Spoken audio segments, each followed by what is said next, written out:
Rosanna, doctorat en études islamiques, spécialiste de l'orientalisme, ainsi que de l'histoire de la culture palestinienne, projet d'école italienne dédié à la langue arabe, et tu enseignes le Coran et tu es guide spirituel engagé pour la justice en Italie.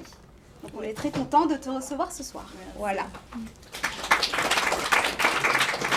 Alors, ton parcours est très riche et tu t'es spécialisé dans l'orientalisme, ce qui n'est pas rien.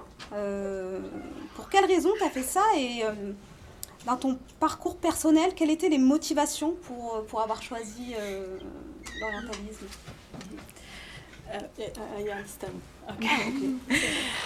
So thank you. So this part of my research that is about Orientalism as framed by Edward Said came late. So it was for my PhD, and it was because of Palestine. And but I became interested in Arabic and Islamic studies because I studied this at the bachelor, master, then PhD. So I've been doing this since I was 18 years old. This means all my adult life was about Arabic and Islam, and then at a certain point I became Muslim. And I think that I also became Arab for a specific reason. Because it never happened, never, that an Arab person made me feel a foreigner. Alors, je vais traduire. Donc, la partie de ma recherche sur l'orientalisme avec Edward Said est née plus tard, donc avec la cause palestinienne. Mais depuis ses 18 ans, elle apprend l'arabe et elle est devenue musulmane. Et c'est pour ces raisons qu'elle sent qu'elle est devenue arabe, parce qu'aucune personne arabe qu'elle a rencontrée jusqu'ici ne lui a fait sentir qu'elle était étrangère. At the beginning, so after my school, I wanted to study psychology because I was in a therapy what they called like a mental disease, a disorder, was very much connected to religion and the oppression I experienced in my parents' religion, which is Jehovah's Witnesses. So I don't want to share prejudice, of course, about Jehovah's Witnesses. This is only my personal experience. So in my personal experience, it was very oppressive because of the lack of freedom of thinking and interpreting the scriptures. And because being a Jehovah's Witnesses or not being a Jehovah's Witnesses was about what you do externally. So until now, they have this rule. If you don't respect the rule, so if you are like, I don't know, for example, smoking is forbidden. So if you smoke and you don't want to repent, you don't want to give up, then you are out. So it has to do with identity. There's a committee that decides if you are inside or outside. And I had many reasons to be outside. And one of these reasons was that what I cannot tell explicitly was interpreted by them like I was possessed by the devil. But then when I became Muslim and I found out the Quran and I found out the story of Maryam, I realized that moment had nothing to do with shaitan and possession, but it had to do with that moment in our life in which we wish to die. And every one of us has this moment when we say, I wish I had died. And God reply, La tahtani. And this La tahtani was told to me exactly in Palestine, in Arabic, when a young man, 23 years old, he was going to work as usual in Palestine. It was 2015, so he was shot by an Israeli soldier. this when a martyr dies, Palestinian people do hafla. So they sing and they made a kind of demonstration to accompany the martyr. So the cemetery was nearby, and I was about to cry. I was from the roof and I was about to cry, and then the Palestinian woman who was beside me told me like this, she did like this, Maryam, la tahzani. And you know, in Arabic it had a very strong effect. Ok, je vais faire de mon mieux. Je vais faire de mon mieux parce que c'était magnifique et du coup je veux vraiment faire les choses bien. Donc elle nous raconte d'abord qu'elle voulait étudier la psychologie, donc elle était en thérapie et elle s'est rendue compte de ce qu'on appelait maladie mentale, c'était connecté à la religion. Elle nous raconte comment elle était témoin de Jéhovah et elle nous raconte son expérience, qu'il y avait beaucoup de manque de liberté d'interprétation des scriptures. C'est ça. Donc c'était très très strict, il fallait suivre les règles et dès qu'une règle était brisée, tu étais exclu de la communauté. Et donc pour des raisons personnelles, on disait qu'elle était possédée d'un démon. Et durant cette période-là de sa vie, elle a découvert l'histoire de Maryam dans le Coran. Et dans le Coran, il y a un verset qui parle de comment elle veut mourir. Et donc elle a ressenti ça.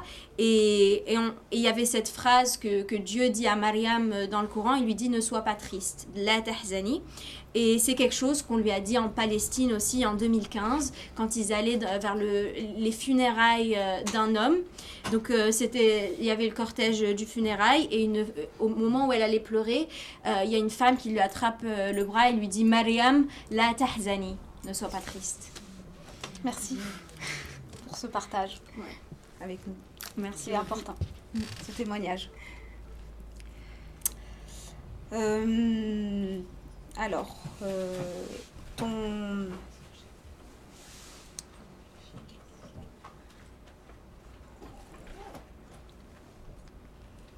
qu'est-ce que je voulais te dire?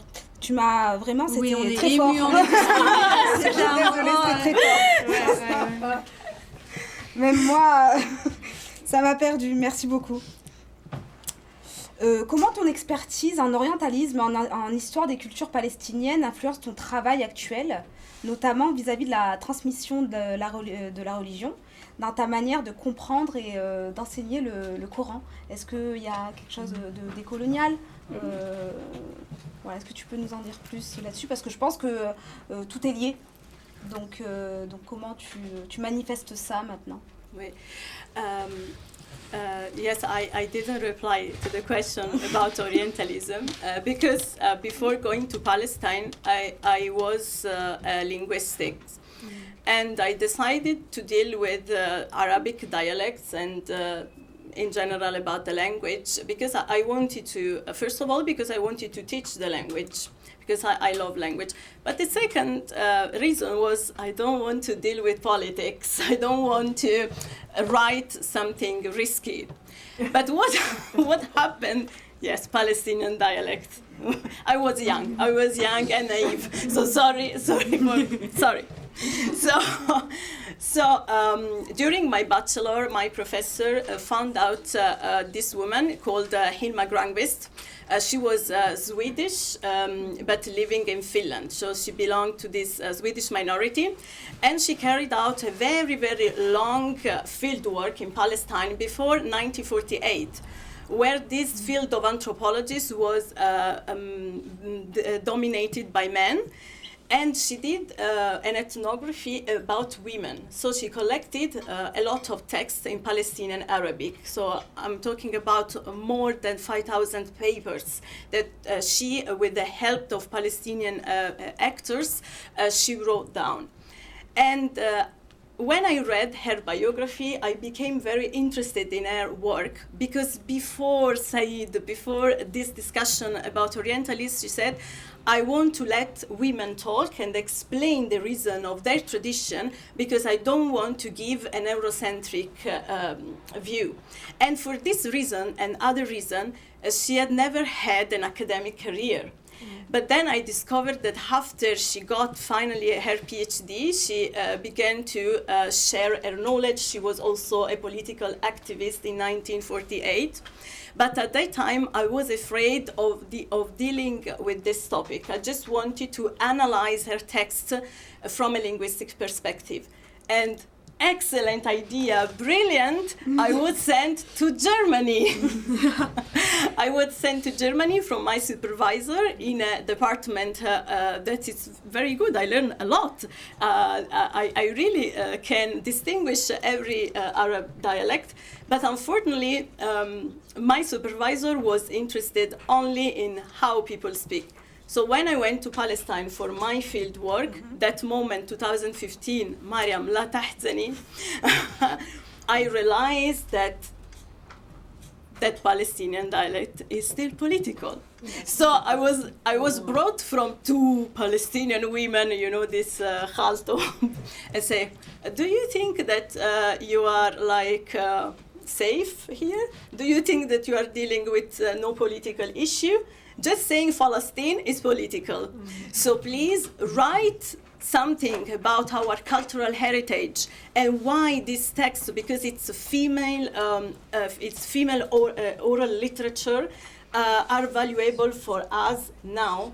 And then I had to change my supervisor, of course, because, and this is, I think, this is the essence of Orientalism. He said, Frau Sirignano, your problem is that you care about people. We don't. Ok, bah, je vais faire de mon mieux encore une fois. Donc, elle nous racontait qu'avant de partir en Palestine, elle était simplement linguiste. Donc, elle y allait pour la langue, par son amour pour la langue. Elle ne voulait pas faire de politique, elle ne voulait pas prendre de risques. Et elle a découvert cette personne donc, de Suède. Je suis désolée, je n'ai pas retenu son nom. Donc, qui avait fait beaucoup de travail anthropologique, l'anthropologie, domaine qui est dominé par les hommes, mais avec l'aide donc, des Palestiniens, elle a pu avoir beaucoup de recherches sur l'expérience des femmes. Donc, elle voulait se concentrer sur l'expérience des femmes en dehors d'un regard orientaliste. Donc, elle a rencontré cette personne, elle a travaillé avec elle, donc, et toute cette recherche l'a menée en Allemagne. Et son encadrant en Allemagne, il voulait seulement travailler sur le côté, la langue, mais elle s'intéressait de plus en plus aux histoires. Et elle s'est rendue compte d'une chose, c'est que le dialecte palestinien est politique. Et donc, quand on étudie la littérature féminine palestinienne, c'est un acte politique. Si j'ai tout, tu me dis. Merci. Et ben, je te remercie beaucoup pour avoir échangé tout ça, que ce soit politique ou intime, avec nous. Merci. Rosanna, pour ce partage.